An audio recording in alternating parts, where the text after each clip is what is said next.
office that was actually off of our house when she first started, where they had mini storages and I'd help with keys and whatnot. So probably at age 4, I was already managing real estate with my mom. I got to help with a lot of different things. And over time, my mom was able to build a very robust career in doing that. So not only did she manage my dad's heating and air conditioning company, she also managed multiple mini storage facilities. We had about 25 single family residences. We had multi-family and government buildings as well that we owned. And so I really got to witness that from a young age. And so when I started in college, the first thing that my mom said was, you're not going to start throwing money away. And so I bought my first single family residence when I was 19. And I'm excited to share that I just helped my daughter, who's 19, do the same thing at Oregon State, where she's already managing, a property with 5 roommates and being able to do all the things. So I get excited every week where she's like, oh, like she was so excited yesterday that she fixed the garbage disposal on her own. And to most people, they'd be like, what's the big deal about it? And it's just, as a real estate investor, when you start to get into really managing property, you never know what you're going to get. So, again, starting off in my life, my personality served me. I got into the mortgage industry in 1998. After college, I had already worked for the bank at that point for about 6 years. So I started at the bank when I was actually in high school through a ROP type program. And I was just extremely grateful for the way that my career was able to, just take me for a long way. So I stayed at that company for 16 years. And that company started as First Interstate Bank, went to Home Savings, and then was acquired by Washington Mutual. So I spent about 16 years there. And what I tell people is when I started in lending in 1998, I had no idea that I would end up staying in that career for so long. And it was wonderful. My personality played well with it, with my, competitive nature. I was 100% commission. And so was quickly able to rise into, the top 1% in the nation as a top producing loan officer there. And I will tell you, it created an abundance of wealth and opportunity for myself, but it also provided an opportunity for me really to have what I would say is my awakening. Because I thought, when I started, that business was everything, money was everything, significance was everything. And within a few quick years, that completely changed and shifted the way that I looked at life. My mom, at the young age of 57 was diagnosed with dementia. And so here, this person that had handled so many things, and I just watched her dominate in business and everything pretty much, just started to really struggle in her life. And I had to ask myself those bigger questions, like, what is this all for?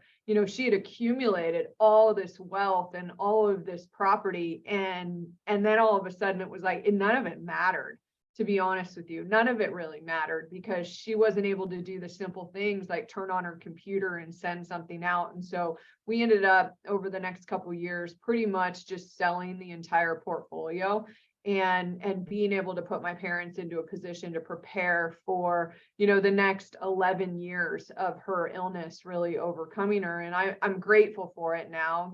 They say many people with an abundance mindset that life happens for you. And I will tell you that transformed my ability to impact other people, because up until that point, it was all about me and what I had done. And when I really just look at my awakening that I had, it became, what am I really here for? And I was able to really isolate into what my purpose is, which is to increase joy and help people reduce self-suffering. And what does that mean to you guys here is that there is no point in taking on more in your life unless you can enjoy it. So the belief that if only I could do this full time, or if only I had more money, or if only I did this, then I would be happy, is the worst thing to buy into. You have to learn how to be abundantly grateful in the moment, in spite of wherever you are. You have to feel as if you've already accumulated all the money and time and energy, or whatever it is in the world that you really desire, in order to feel that way. And that's why I love sharing with other people. So I didn't take a step back. when I had my awakening, to be honest. It actually exploded my business. I had already been speaking on teaching real estate agents and other people about how to build their own businesses. And so instead of just teaching them how to build their business, I started to teach them how to feel different in their life, how to feel more powerful and really do that. And so this abundance mindset's been something that I've focused on. I've studied for the last 18 years of my life, pretty much every aspect of personal growth and development, from neuroscience to psychology to meditation to goal planning to, pretty much you name it, I've done it. I'm a big advocate for really just always growing every day. There's not a day that goes by that I don't do my morning ritual. There's not a day that goes by that I don't try to impact somebody's life. So I'm grateful to Shalini that I got a lot of you on here today, that hopefully just one thing that I say is going to resonate. And so with my career, I stayed in lending until 2011. And ran a very amazing business through that period of time. I did start investing because I didn't have the desire to allocate a lot of time to investing. I started to do it with other parties. So I worked with syndicators directly on acquiring multifamily property, and I'm grateful for that. Started in about 2005. It's been a wild ride since then. And, today I continuously invest in multiple different aspects. So where I try to invest now is a combination between multifamily, mini storages, hotels, and businesses. So rather than just being all in one segment, and trust me, I've lost my butt on a few deals before, but that's the reason why we diversify. I also have a new thing that I've recently added, which is an 8-plex, which is a vacation rental down in Galveston, Texas. Now, that has been the new craze recently, the whole Airbnb market. It is a lot.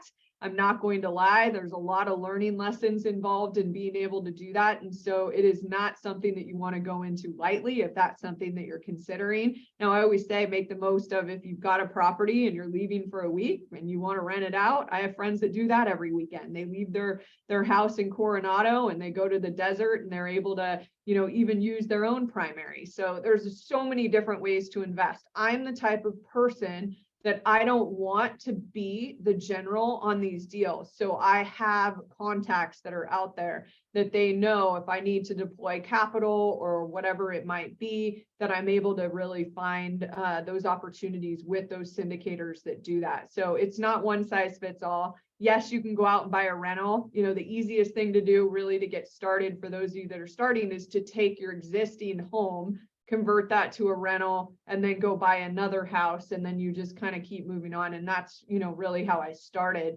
back in 1993 when I bought my first property. And so again, there's multiple ways to do that. So, what I do today is I'm an executive at a company called GoodLeap.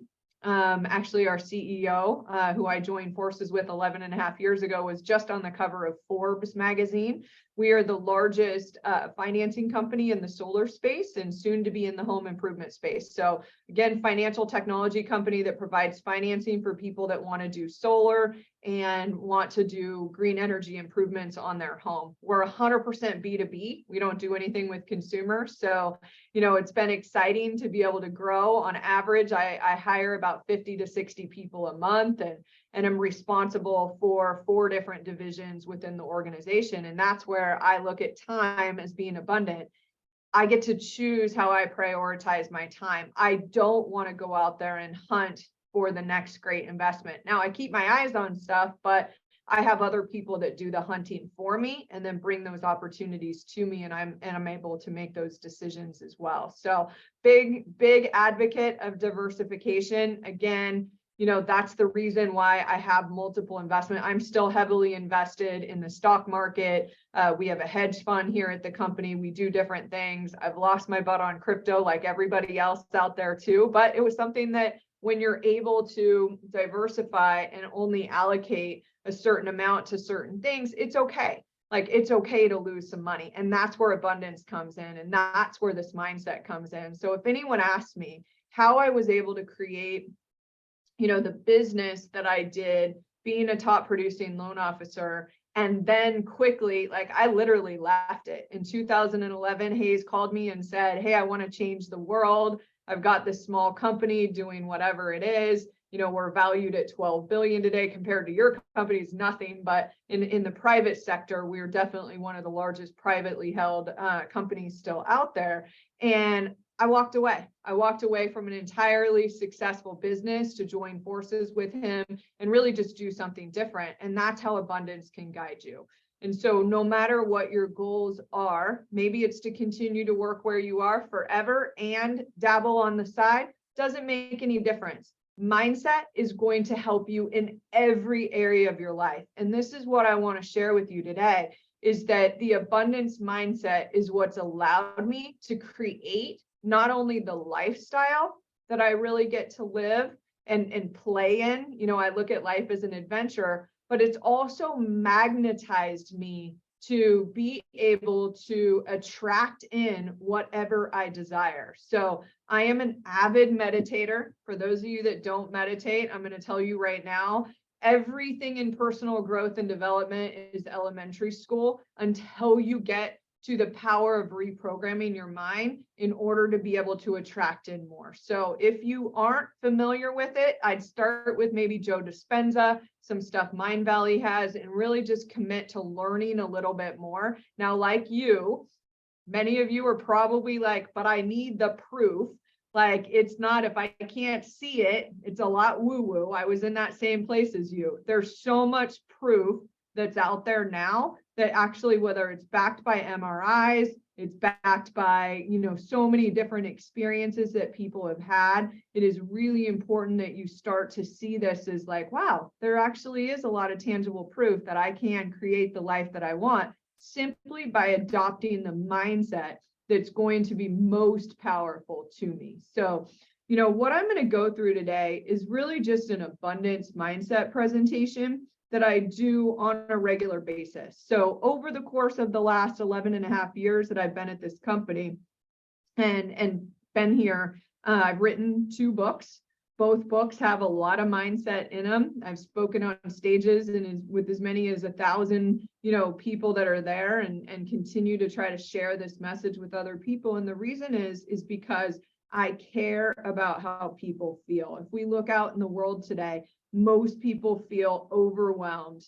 They feel in scarcity. They allow external things to guide how they feel. I mean, I look at just the election yesterday and watching people, it's outside of my control. I'm one person. I'm not going to allow something that I have zero control over to dictate how I feel in my life. And that's really where abundance mindset training comes into play. You start to navigate life just a little bit different. So I'm going to start just a little bit from the absolute basics of what mindset is. And when I look at mindset, it is the lens in which we experience life. It's the programming in which we picked up along the way that allows us to say things like, I hate traffic, or this is just the way that I am. There's just a lot of things that come from mindset. So it is the way that you experience life. And what I want to challenge is that you get to choose how you experience life. So if there are areas of your life that you don't have a lot of joy in, again, you get to choose that experience. Now, I'm somebody that has a lot of balls in the air, right? So one of the things that I do is I get to be a parent to 2 teenagers. And when I look at mindset's been the most powerful tool in allowing me to be the best version of myself for my kids. So one of my mindset beliefs is that my children chose me to teach me the lessons I was unwilling to learn on my own. Patience was not something I was really good at until I had kids. So rather than getting impatient every time they do something, I believe what they're doing is for me. So it's building me up to the place of like, oh, goody, I get to be a lot more patient that my son's not doing all of his homework, or I get to be a lot more patient that he's doing this or he's doing that, rather than I'm so irritated that he is doing it. And that's really where mindset comes in. And most of us, I would say in the psychology world believe there's 2 types, right? There's that growth mindset.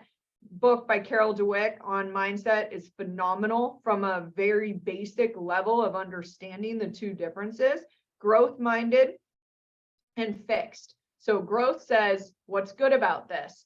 fix says, I can't believe this is happening to me. I'm just going to look at it this way. But I want you to be open to the idea that you can change your mindset about any single thing that you experience that's not bringing you joy. You are so powerful to change the way that you experience life simply by your mindset. So how does it affect success? 100%. Most people believe I don't have enough time for that. That's a fixed mindset, right? I have more than enough time. I just get to choose how I prioritize how I spend it.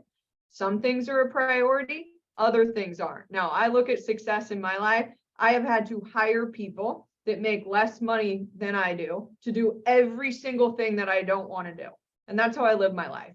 I ask myself, do I really want to grocery shop? Nah, don't really want to grocery shop. I'm going to spend an extra $10 for Whole Foods to deliver it. I don't want to clean my house. I'm going to spend an extra X amount of money to do that. Like I get to choose, and it helps you be able to really just feel more successful in your life because you feel powerful. Most of us spend a lot of time doing things that we don't love to do. Now, I have to spend some time doing things that I don't love to do, but again, I become more powerful in that choice. So some abundance mindset beliefs that I've adopted that have really allowed me to kind of get to this next level is number one is you create your success, right? Not the company, not the market. Now we've had a lot of market challenges in the last 3 or 4 months. We've never experienced interest rates going up faster than we have. Well, when you're a technology company and technology drives a customer experience, increasing interest rates isn't very easy. So, but we have to believe, again, we create our own success. And so whatever it is that's going on externally that you believe has an impact, you want to let go of those things. It's I'm the creator.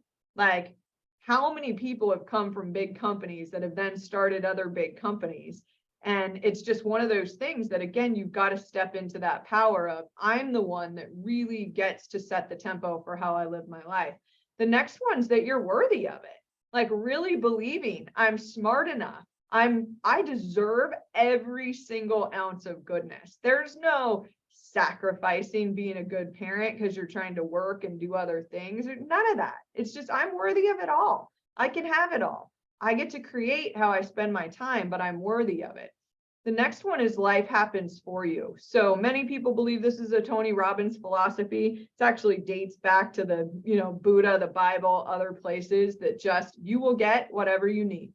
Whatever lessons you need in your life are going to be brought forth. So when I go through a challenging season, rather than being like, I can't believe they're this way, like, why is this happening to me? I'm like, what is good about this? I'm going to grow in this experience. This is necessary for my evolution. Like life is going to happen for you. And I can tell you what ends up happening when you have clarity about what you desire, all of which you desire starts to come to you with more ease. It's the resistance, it's the fear, it's the doubt, it's the unknowing that repels it. So this is really where you have to believe that it's going to happen for you. So some of you might have some misses out there, right? You might get into real estate and it might be a miss. You might have a bad partner relationship, right? It goes totally sideways. How does that happen for you? You're never going to do it again. Some people will make that decision. I'm going to 100% be a solo investor. That's what works for you. Everything is going to help you get to that next level of growth. The next one is challenges build confidence and resilience. So rather than looking at things like problems, which I don't even like to use the word problem, it's just a challenge. Our brain loves it. Is just I'm going to become more confident and resilient. The most successful people fail forward over and over and over and over again. And that's just part of the journey. You're going to have to take some steps back to take some steps forward. The next one is just understand that you're making a massive impact. When you take your desires and you start to create impact around them. So for an example, Shalini gets into investing. Now, she could have just done investing all on her own, not told anyone about it, right? Just nothing. Instead, she's taking everything that she learns and she's planting those karmic seeds out in the world through multiple things that she's sharing. And that's going to allow her to make an impact selflessly, and she will end up attracting even more. So where we learn the most is when we learn information, number one, we apply it, and then we teach it, right? That's where, like, when I look at abundance mindset, if I was a hot mess, the people that look to me would be like, what? You're completely out of integrity. It holds me accountable to really this lifestyle that I teach. And there are seasons that I might get off a little bit, and then I have a conversation like this, and I get back to the basics of I need to be the change that I want to see in the world. So your impact is actually what helps magnetize you. So as you learn something, share it. Share it with your spouse when you go home. Share it with your best friend. Teach somebody else some of the things that you're really doing, and you'll see the impact that you really make in the world. And part of abundance for me is giving back. So I give back 10% of what I earn. And so when I look at impact, it's the reason why I desire more abundance in my life is it allows me to give back even more. Like through our nonprofit that GoodLeap supports, it's called Give Power. You can check it out at givepower.org. We're bringing clean water to about 200,000 people a day right now through our water desalination plants that we've created. And so we get to do that. We get to take our profitability and we get to make a bigger impact. And you always want to find a way to do that because that's where you're rewarded. That's where more even comes to you. The next aspect of this belief is everything is always working out okay for you. I probably say this to myself 5 times a day. When I get that visceral, like, maybe it's a, conflict with a partner or with a coworker, or a project or a customer, whatever it might be, just simply sitting in stillness for a moment and just being like, you know what, Catherine, everything's always working out okay for you. And just really reminding yourself that it always has. You're here. That means it's already worked out. Like we have first world challenges that we all face. Like when I really look at third world problems that are out there, gratitude should be at the top of our list. The next aspect is we do need to remain flexible and adaptable. And we'll even attract more when we do that. Now, if you're a little type A, if you're a little controlling, which I'm going to guess some of you probably have a little bit of that in you, being flexible and adaptable is uncomfortable. The discomfort leads to magic, like literally sitting back, allowing yourself an experience of, ooh, this is not what I thought it was going to be, but I'm going to trust everything's going to work out, right? Just being in that place of flexibility and adaptability. This deal I went into in Texas, I thought I was going to be profitable after a year. Nope, I got to put more capital in. Not what I wanted, but I'm going to continue to monitor it, really look at it. There's a lot of equity that we've already created in the last year. So there's always that exit strategy available. I try to make and earn at least 8% cash on cash when I make an investment. I'm not there yet. And so it's just one of those things that I've got to watch out about, but I've got to be flexible and adaptable, because if I've got that just expectation, I'm going to be disappointed. So one of my favorite Tony Robbins phrases is trade your expectation, for appreciation, and it will completely change your life. So I'm appreciating that I'm learning a lot more about this. Now, I may make a decision at the end of this investment that I'm never going to do another vacation rental again. That might be it. But I'm excited because it leads to that last belief that clarity always comes when we stay in abundance. The road that you need to take always lights up for you. And that's how I experience life. Rather than complaining, I gain clarity. If I don't like something, it's like, oh, I'm really clear that I would want this in my life, or I'm clear that this isn't the type of, investment that I want because I need more certainty. We all have a different desire for certainty and uncertainty, and you've got to figure out where your own balance is. It's okay. I love the certainty that some of my life creates. My passive income creates a lot of certainty. I don't have to work if I choose not to. But I choose to because it's just what I continuously desire. But when you get to that level where anything that you experience is just about clarity, it changes your life. It takes us away from complaining. It takes us away from disappointment. It just gets us clear on, again, what do I want to create? So what's on the opposite side of an abundance mindset? And this is where most people live. I'm going to be honest with you. Most people dabble in abundance and live in scarcity. We feel like a victim, right? I can't believe the election went that way. I can't believe this happened. I can't believe I got passed up for that promotion, or I'm not where I wanted to be. Like, that's what we want to get away from. And again, step back into our power. And sometimes when we're in a situation, asking ourselves a magical question, do I have a decision I need to make, will take you out of it. Because if you don't have a decision that you need to make, why are you focused on it? There's nothing powerful that you can do. There's no next power move that you can make. You can watch something. I've been news free now for 13 years because most of the things, I can't make any decisions that are going to change it unless I decide to get into politics or I decide to get into law enforcement or some of these other areas. They're just going to steal my joy. And that's not where I want to be. The next aspect of being in scarcity is you do feel frustrated, anxious, or overwhelmed. Now, most of these just cover up fear. That's normally what they do. Anger, frustration, anxiousness, overwhelm just cover up fear of I don't have enough time, or I'm afraid I'm never going to get where I want to go. You got to get clarity again. I would tell you that the abundance mindset is a state of feeling, but that doesn't mean that you don't want to start with a vision for how you really want to live your life and the goals that are going to be required to do that. So you still want to be powerful and being able to just know where you want to be. And then again, be able to adapt. You feel powerless to change your situation and you focus on what's not working rather than what is working. And then you feel that lack of freedom. Now, if all of you, maybe your goal is one day to be a full-time investor or one day to be that, like you just want to have that big goal for yourself so that you have freedom. Like, where the freedom point is, where, okay, I'm going to invest enough for me to be able to not have to work. And then maybe I will keep working. It's definitely something that you get to choose, but you want to, again, feel the freedom to be able to make choices in your life.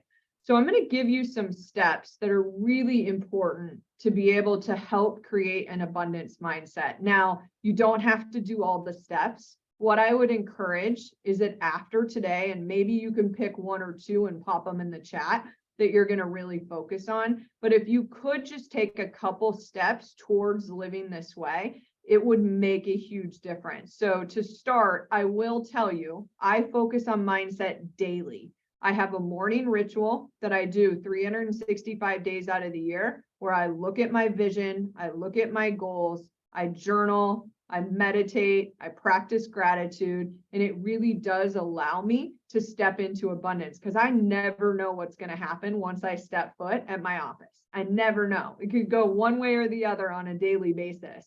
We still have a mortgage division. So if you can imagine, that's been really challenging over the course of the last several months. It's a lot easier to grow than it is to shrink. So there's just things that you want to be able to look at for yourself. And maybe it's being in nature helps you feel abundant. Maybe just taking 10 minutes for yourself. I have recipes that allow me to transition from work because I want to go home and nurture my family. And when I'm at work, I'm all about getting stuff done. And then I have some connections throughout the daytime. So that would be one thing that I would commit to if you haven't, is just trying to create some rituals and recipes that help you step into abundance. So the first thing that I would tell you is that when you become aware and conscious of your thoughts and the power they have over your life, you have the ability to reprogram yourself. So I had just recommended to Shalini a great book that's called Untethered Soul, which is amazing and helps really unpack thought.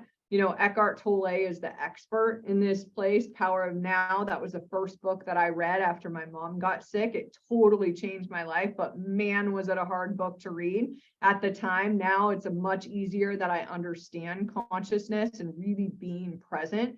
But what I do is I just watch my thoughts, right? And I look at and I inquire about the ones that don't make any sense. I inquire about the ones where I take things personally, or I worry, or I have fear, because that's not coming from my highest self. Now, there are times that intuition, I got to be able to separate intuition. Like, I don't feel good about this investment or whatever it might be, I've got to still inquire about it and really just look at the facts to be able to make decisions that I have in my life. So really just seeing these thoughts as separate from you is going to help. The next one is practicing gratitude. Now, this is different than just being grateful. This means that you're actually going to sit in gratitude, recall things that you're grateful for. So often we have magical moments with our coworkers, with our friends, with our children, with our partner, and they're just fleeting moments that we don't spend any time ruminating on. Where if we have a bad moment, dang, are we not going to think about it all day, right? So practicing gratitude means that we're going to shift that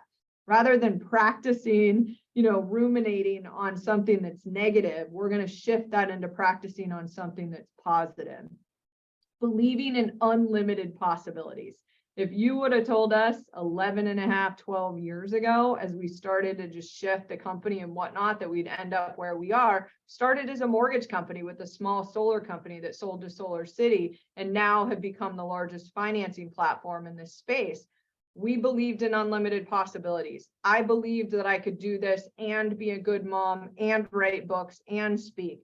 I'm all about ands. You can create, again, whatever life you desire. You're the creator of your own success. So just be open to the possibility that you can create and generate more energy that's necessary to do these things. You want to cultivate and share your purpose more. So share what you're doing with other people, but also take action on it. It's like you don't want to reward yourself for thinking about doing something. Like you really want to get into that place of like, here's the reason why I do what I do. You also want to create mastery. So this is where I would tell a real estate investor that you want to start. You don't want to go out and do everything at one time because there's not that level of mastery. You want to really hone in one area, understand it, and then move on to the next thing. You can do the same thing when you look at business. The reason why people typically become more influential and go into leadership positions is they have levels of mastery. They're not a generalist. They're really good in one area. So you want to just start to dig into creating more mastery in your life. You also want to choose your language very wisely. Now, I've studied neuro-linguistic programming for over 10 years. It's a huge aspect of my ability to influence when I speak. The words that I use and tell myself are very powerful. So if you don't feel fantastic in your life, you want to start to shift your language. And I'll tell you, if you've ever heard this phrase before, I think it's actually a book, good is the enemy of great. If you tell yourself you're good or you're busy or you're overwhelmed, you will be. If you tell yourself you're fantastic and extraordinary and life is delicious and yummy, it will be. Your body will start to reward you with those feel-good hormones that you really need to be able to live that fulfilled life that you desire. You also want to continue growing just every day. How can I become a better version of myself? I'm not judging who I was yesterday. This is not self-loathing of just, oh, I've got so many things to work on. You're just in that position of like, I'm just going to keep growing every day. As I experience something new, I'm going to learn something new. You also have to think like a beginner in any aspect of your life. This is really where innovative ideas come to the surface. Again, we're not fixed on, well, this is just the way that we've always done it. Be open again to those unlimited possibilities and think like a beginner. And then focus on what's satisfactory. I tell you 2 things you can start with really quickly are traffic. Start to look at traffic differently. This is something that I look at traffic as, oh, this is awesome. I get to listen to another podcast or have a connection with somebody while I'm driving, rather than this is terrible. If somebody pulls out in front of me, my immediate belief is to pray. They're probably on their way to the hospital because they have a loved one that's there. I don't immediately jump to, I can't believe they did that to me. What a jerk. Any of that, because I want to own my joy. They're just simple things. Lines. That's another thing. When you're impatient, you can start to apply some of these things. What's good about it? Like I look at Starbucks and people getting annoyed in line. I'm like, you used to have to make drip coffee at home 20 years ago. Why are you complaining? Who cares how long it takes? Now they've even made it more convenient where you can order it on your app. You can have it delivered if you want. Like we have to quit focusing on what's not satisfactory, because we will always be moving the needle. We have more luxuries today than we've ever had before, but people aren't happier. And that's because we get to this level of homeostasis in areas of our life where we begin to expect instead of appreciate. And that's what's going to shift. And then the last aspect is just creating some new affirmations for yourself. I am a powerful investor. I have the ability to create my own life, whatever those affirmations are, and to really just feel into them. I am a millionaire. I am whatever it is that you really want to step into in the future. You have to feel as if you've already created those things today. So these are just steps that I can tell you have really just been in a place where they have shifted my life. They've shifted the way that I experience life, because I am not without challenges.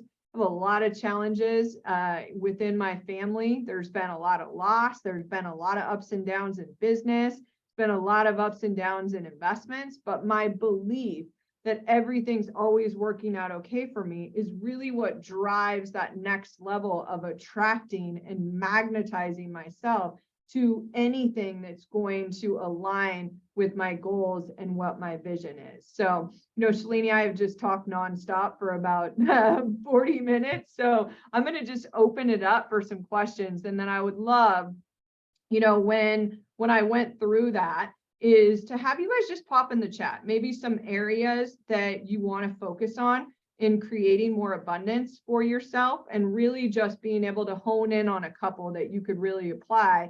And then if anyone has a real life situation that I can help you shift, maybe something where it's annoyed you, it emotionally triggers you, you feel like it's impossible, maybe I could kind of come in and share a little bit of wisdom around that.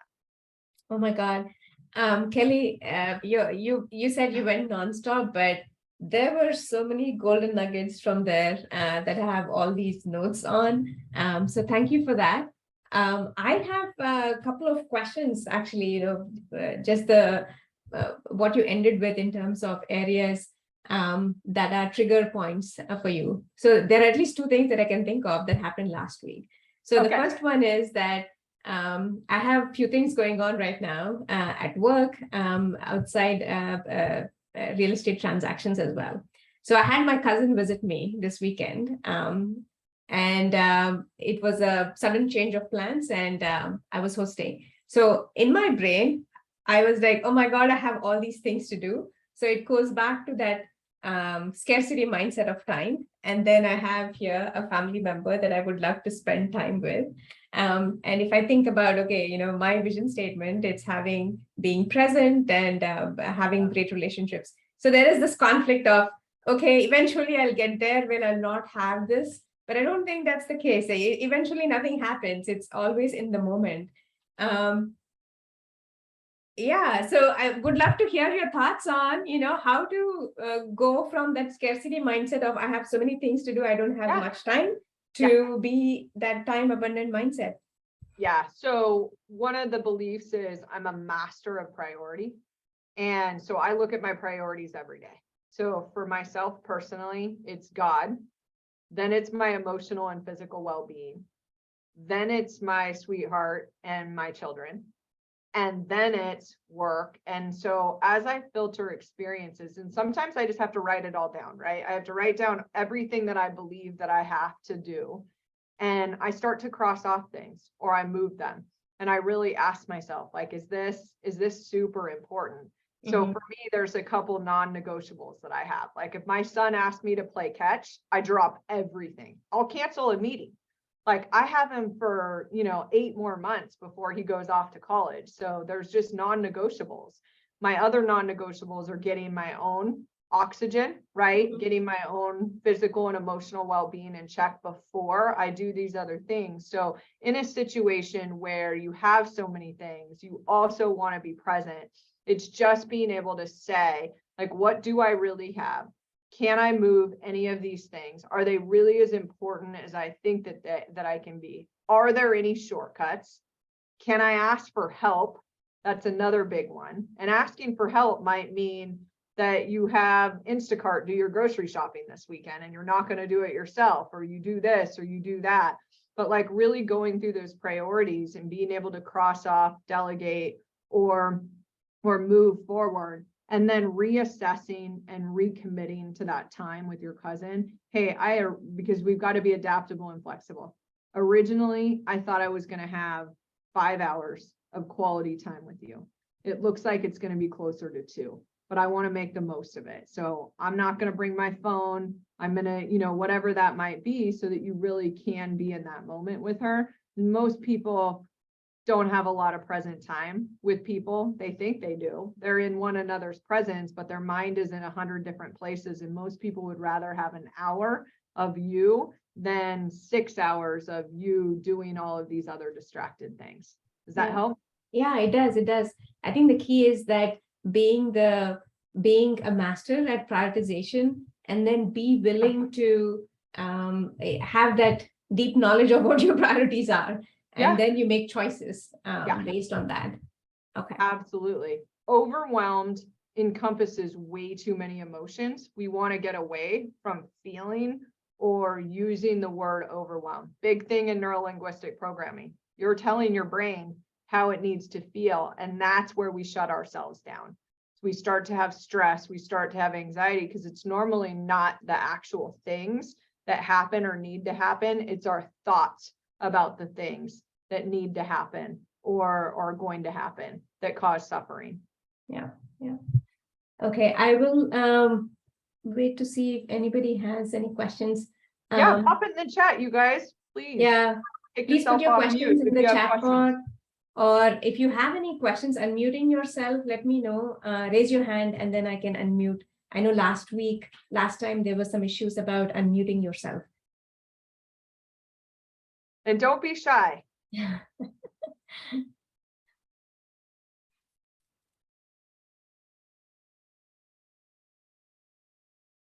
I have one more question, Kelly, while we wait for people. Okay. Is the need for, I think a short way to say that would be people pleaser, right? So, which is our innate desire to be liked by others, to be respected by others, to be seen by others. There is this, and even for me personally, that tends to be a very important aspect of feeling good. If I'm not being perceived in the right light by others, that's like a big deal. It's like, I'm giving up my joy when that happens. But I am aware of that. Yeah. But I just feel like, okay, there is this helpless zone where I know it's happening, but it's like, okay, how do I handle that? Yeah. So one of my favorite philosophies actually comes from Byron Katie on this subject. So I'll tell you, my life's work has been to eliminate the need for significance, which is that people pleasing, everybody like me kind of thing as well. So, but until I really looked at life this way, it was still like I constantly was having some challenges with it. So I'm a recovering perfectionist, which is like I'm just recovering from trying to make everybody like and love me, right? So one of the ways that she breaks it down is there's 3 types of business: my business, your business, and God's business. And anytime we get out of just my business is when suffering occurs. Is when we focus on things like your opinion, that's yours. That's not mine. Like, why would if I focus on your opinion of me, I'm going to create suffering, right? If I take what you say or do personally, I am going to have suffering.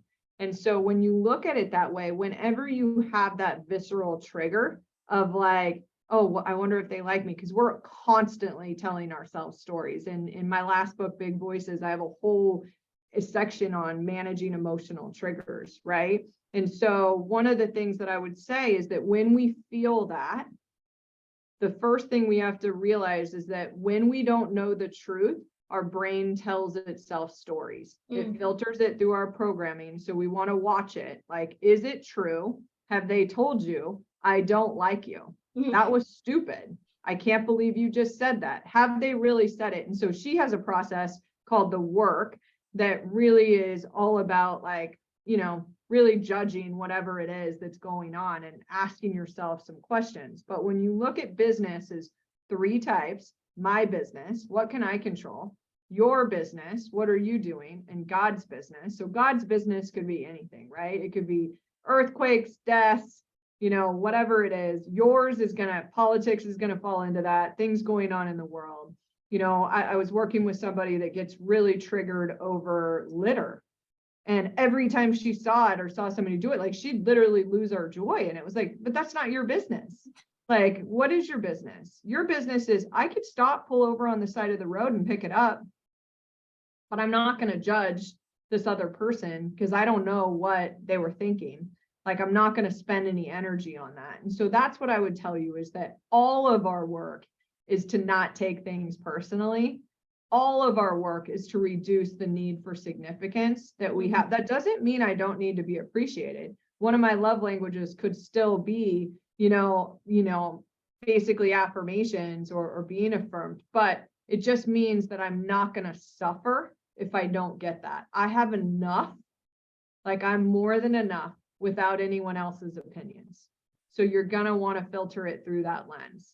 And so again, when we see that desire, when we really see that desire to be liked, turn the mirror around and really just say, what am I projecting?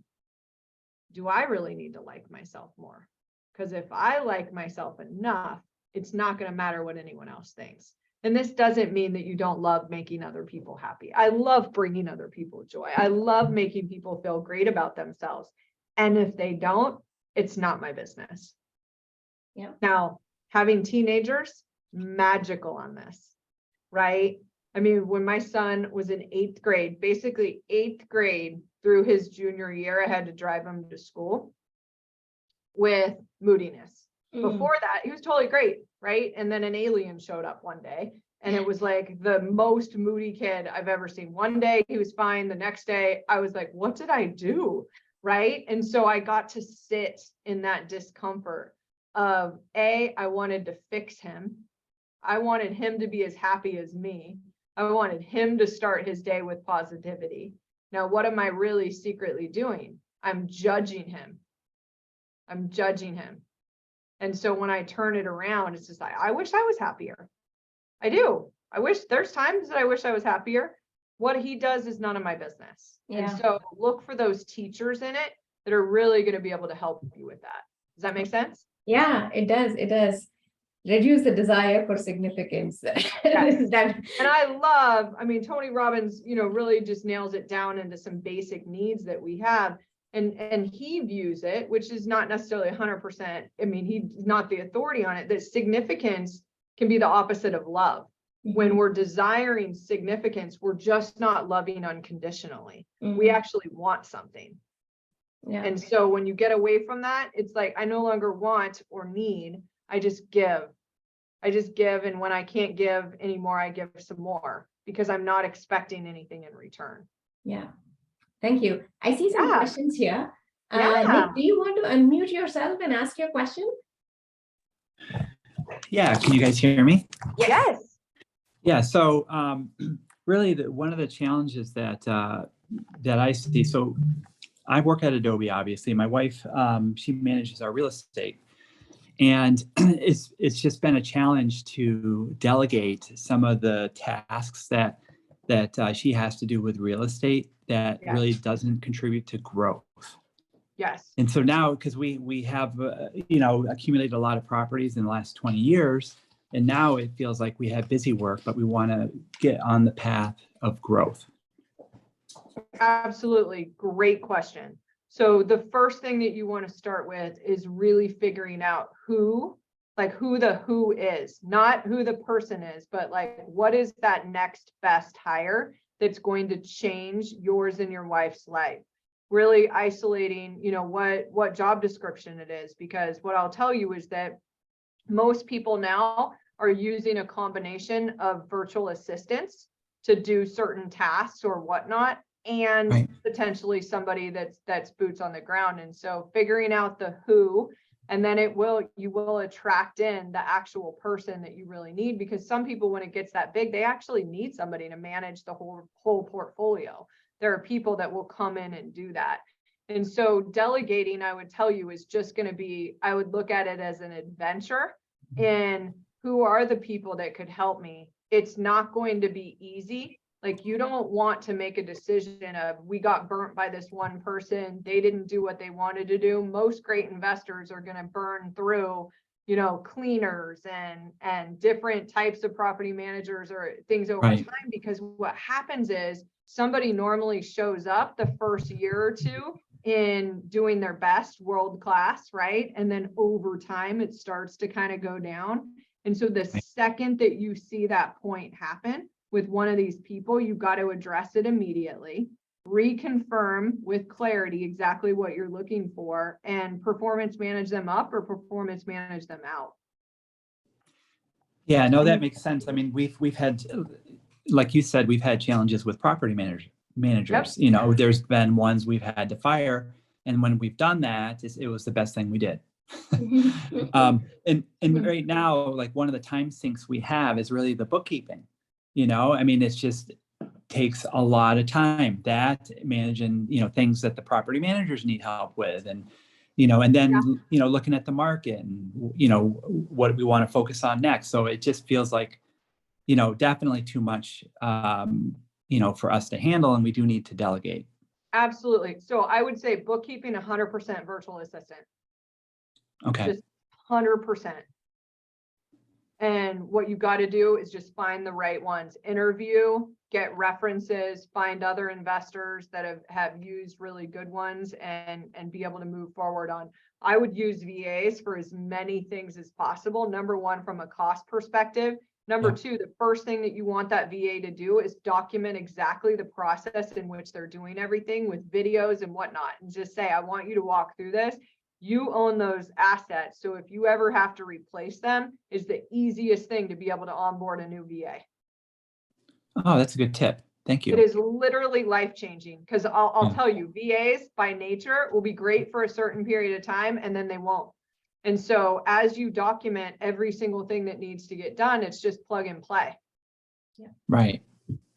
Okay. Yeah. Thank you. Thanks. Great tip. Great question. Thank you for your question. I see, Crystal, you raised your hand. Go ahead and ask your question. Hello, can you hear me? Hello? Yes, Yeah. Crystal, we are able to hear you. Oh, great. Hi. Yeah. So, wondering if you have any tips for how to approach your mindset change when it comes to health issues and chronic health issues. Yes. So, for me, I'll be very vulnerable here. So I have, it's a chronic health issue I've been suffering with for 5 years now, and treating for like 2.5 years, and it can be debilitating at times, and I'm not in remission yet. And it is a huge part of my life, and it dominates, everything essentially. And then I start to think about, I would love to get into real estate investing. And then I just kind of get pulled back because, I'm not feeling well, and I'm just, I just don't feel well, I don't feel well. And, I physically don't feel well. So it's just very difficult. And not that I don't know if it's necessarily me, like, should I be involving, I want to say lies, kind of like, hey, I do feel good when I don't actually feel good, or, I was curious what your thoughts are when it comes to something with health related, and, that's So, kind of long Crystal, term. I may have missed it. Did you actually say what the health issue was, or you were just saying, because your phone cut out just a little bit? Oh, sorry. No, I didn't say what it was. It's a chronic issue. Perfect. That's not in remission yet. Yep. No, here's what I would say is that health to me is something that you want to become the greatest advocate for your own health as humanly possible. So I'm not sure if you've gone to a functional medicine doctor thus far, or if you've done any meditation on it. So I would recommend 100% doing both of those things if you haven't. And the reason is that, in Western medicine, everything is typically centered around treatment. And for some of the chronic disorders that are out there, there haven't been, the advancements that we've seen in other areas. And so that would be one, functional medicine. So I've practiced functional medicine since my mom got sick, basically, and have really just found that a lot of the chronic things that I've had or did have were more about who and what I believed rather than what was really going on in my body. So functional medicine is going to focus on more gut health and hormone health and really nutritional health. There's a lot of silent things going on that people don't even really realize. Like, for example, they're never going to ask you to get a heavy metals test. When you go to a Western medicine, I had toxic mercury levels because I'm a pescatarian and was having some things. So it definitely is something that I recommend. My hormones were out of whack. There's a lot of things. And then Joe Dispenza, I am not kidding you, Crystal, can change your life. I mean, we're talking one of my girlfriends, I started working with her 6 months ago on abundance mindset and clearing out and doing some healing with her that we found there was just a lot of trauma from her childhood. She had stage 4 terminal cancer and she's 100% in remission after going through the Joe Dispenza workshops and healing. Does that also mean but she's also seeking treatment, with her doctor in addition to working with you, or is it kind of she stops doing treatments and was like, oh, nothing's helping, and then she comes to you? Yeah, she's on one cancer treatment pill at this point. That's it. And everything else she's done has been completely on the healing side because they had told her that she had 6 months to live. But you can see, I mean, he has proof. Like the way that Joe does stuff is he takes MRIs and scans and tests and everything before people go into what they're doing with him. And that way he has that tangible proof for people to be able to see some of those things. And no matter what it is, if it's lupus, if it's, like fibromyalgia, if it's any of these other things, like they're measuring it on their side now because they want to use science to be able to prove our body's ability to heal itself. So, and I've got to bounce to another meeting, Shalini. It's been wonderful. I'm going to send you this PowerPoint. Feel free to share it with everybody in the group, and just wishing you guys all an abundance of joy and happiness and good investing. So thank you, Kelly. Thank you. And it was great to have you here. Yes. Take care. Bye. Thank you.